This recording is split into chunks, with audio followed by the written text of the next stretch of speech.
Hello, everyone. Yet again, violence driven by racism has made the national news. This time, it was directed at Asian Americans. The acts against Asian Americans that have been recently brought to our attention, as well as the numerous ones that haven't, but we know have happened, are deplorable.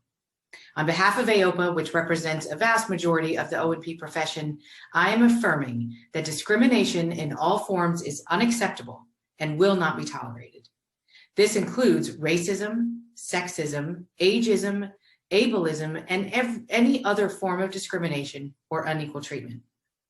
Recently, through our Diversity and Inclusion, Equity and Inclusion Initiative, AOPA has begun to take genuine, meaningful action to look inward and identify, define, and rectify points of inequality and discrimination and resolves to address racism and increase diversity within the profession.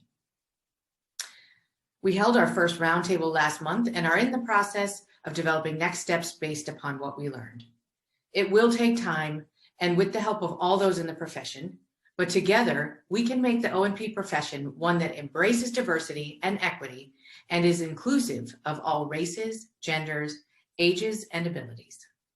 I do also want to take a moment today to acknowledge that March is Women's History Month, a time to commemorate, encourage, and the study, observance, and celebration of the vital role that women play in American history.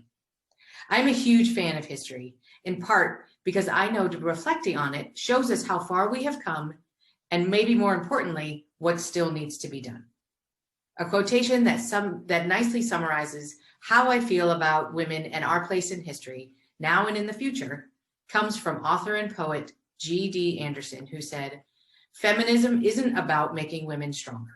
Women are already strong. It's about changing the way the world perceives that strength." So what do I think women and others can do to change the perception of our strength? Use whatever platform you have and be authentic when using it. For me, as executive director of AOPA, this means leading the organization to do right by its members and the patients they serve. It also means speaking out on behalf of our members against racism and encouraging more diversity in the profession, including within AOPA's leadership. Thanks for listening, everyone.